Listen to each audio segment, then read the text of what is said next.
So, when I first know you, Tat, I know you're a social work professor and a clinical psychologist. Can you share your story of like what drew you into the field? Well, it is actually a very funny story and not easy to tell. Okay, but like I'll try to do it. When I was in high school, right, I was recruited to become a volunteer in a youth work context. So later on, I only found out later, right, that like it actually has its own historic political context. So during the 60s, we have student movements all over the world. And then in my part of the world, like I grew up in Hong Kong, which was a British Crown colony, right next to China. And China was going through the Cultural Revolution. So if you zoom out and look at like what are young people, university students all across the world, or all sorts of like student activism. And when in the 60s, I was not in university yet. I joined the university as an undergrad in 1973. So what happened between like 1968 and 1973 is that like in Hong Kong, we have like a wave of riots, and many of the participants were younger people. Some people connected it to the Cultural Revolution in China. But like whether you like subscribe to that theory or not, what the Hong Kong government was aware of is that like we have a lot of young people with a lot of energy. If you do not like channel them in an appropriate way, like it can lead to social disruption. So the government was paying more attention after these riots in the late 60s, so that they're creating all sorts of programs for young people. Some people suspected that it was like politically motivated. I don't disagree with that position, but I think the important thing is the government, one, recognized that there are unmet needs among these young people. Two, they're trying to do something about it.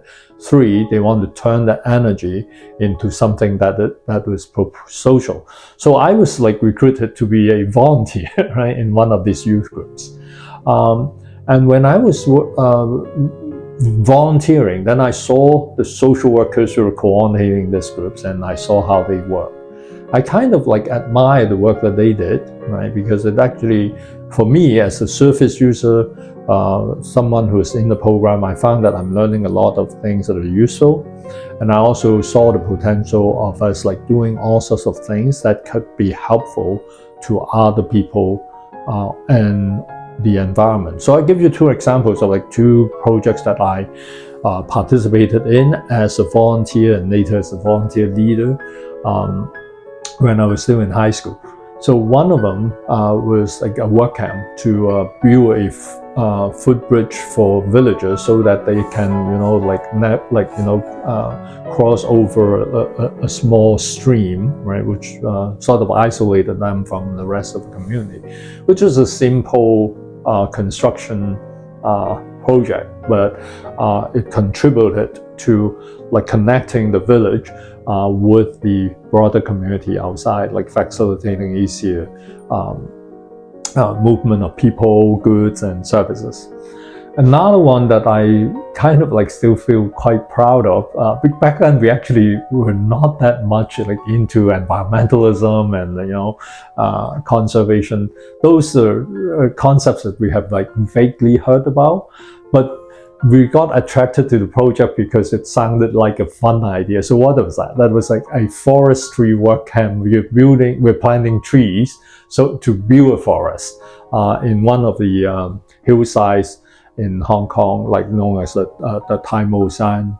And I organized a group of young students from my own high school and other high schools, and then we went there and then like we planted trees. I remember a few years ago when I went back to that area, one of my friends told me that, and then the trees are all like, very tall now. So then you realize, okay, like that is something that we did in one summer that actually made some contribution to the environment. So I'm just giving you a couple of examples. So that's what I did. when I was a high school student. And back then I thought, oh, like social work might not be a bad idea. Like if you could help people to learn something and so that they can do something useful for society, for the environment, that's fantastic.